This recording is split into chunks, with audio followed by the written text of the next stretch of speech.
Okay, so now we're going to create a spotlight.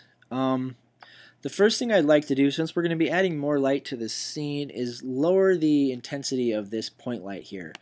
I actually want the spotlights to be guiding the viewer's eyes in the scene, not so much, this point light here. So what we're going to do is turn the intensity down on the point light so that we still have the shadow here, and we have like a subtle glow around everything, but the spotlights are really going to light up the area. So let's go ahead and select our point light, and we can either twirl down our options, twirl down our light options, and there's our intensity, or we can simply shut this up, highlight it, and hit T. T for intensity. Okay? We're going to change it from 100% down to 27%. Okay, that's perfect. Actually, I just want a little bit of subtle light back here so we can see everything. And once this shadow is moving and we add a little bit more light to the scene, you'll be able to see it back there. All right. One more thing I'd like to do is make sure that the light that I'm going to be creating next has the same exact color value as the light that we have now. So we're just going to stick with this color value. So open up your color picker and copy that value. Okay? Just to make sure you got that, right below intensity is color. Select your color picker, grab this value right here. Okay? Copy it. Now let's just close everything up to keep it nice and neat. Go up to Layer, New, Light, and make sure that it's a spotlight.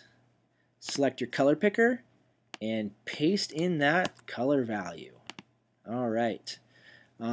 Intensity, yeah, 100%. It's a spotlight, and I want it to be intense. Cone angle on this one is fine at 90. We'll change it on the next one. Cast shadow is definitely on, and let's call this spotlight 1. And hit OK. And there's our spotlight. Okay, we'll see what's going on here. The spotlight is, of course, in front of this building here and in front of the windmill here because we can see how the light is illuminating it. You can see right here, the spotlight is illuminating this area.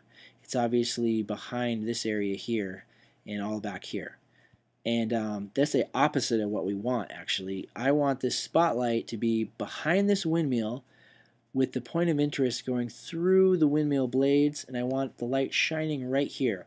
That way we can cast big windmill blades right here, and it's going to look really cool. So the easiest way to do that actually is to switch from active camera view to top view. Okay?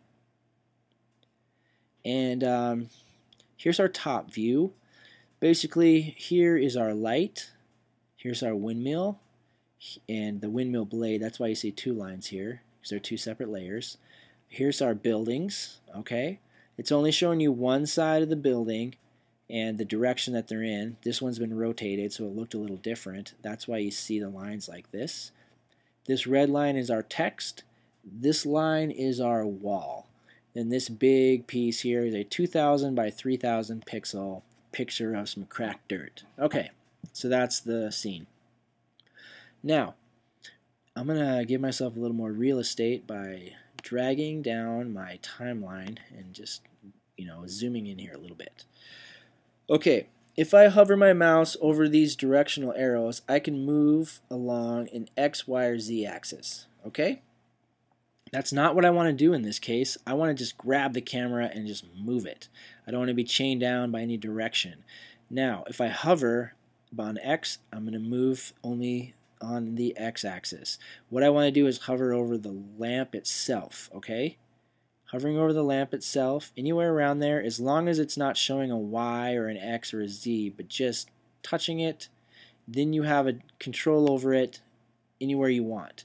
And we're just going to grab it and move it behind our windmill, okay? Over here.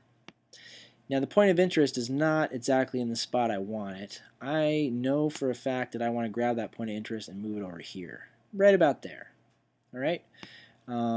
we're going to have to do some more moving around with this camera, but it's going to be easier to do that in active camera view. So back to active camera view. Okay, there we are. That looks pretty cool right there, actually, although the shadow is too big right here. I want to bring it in some, move it around. This is a great time to just play with your light.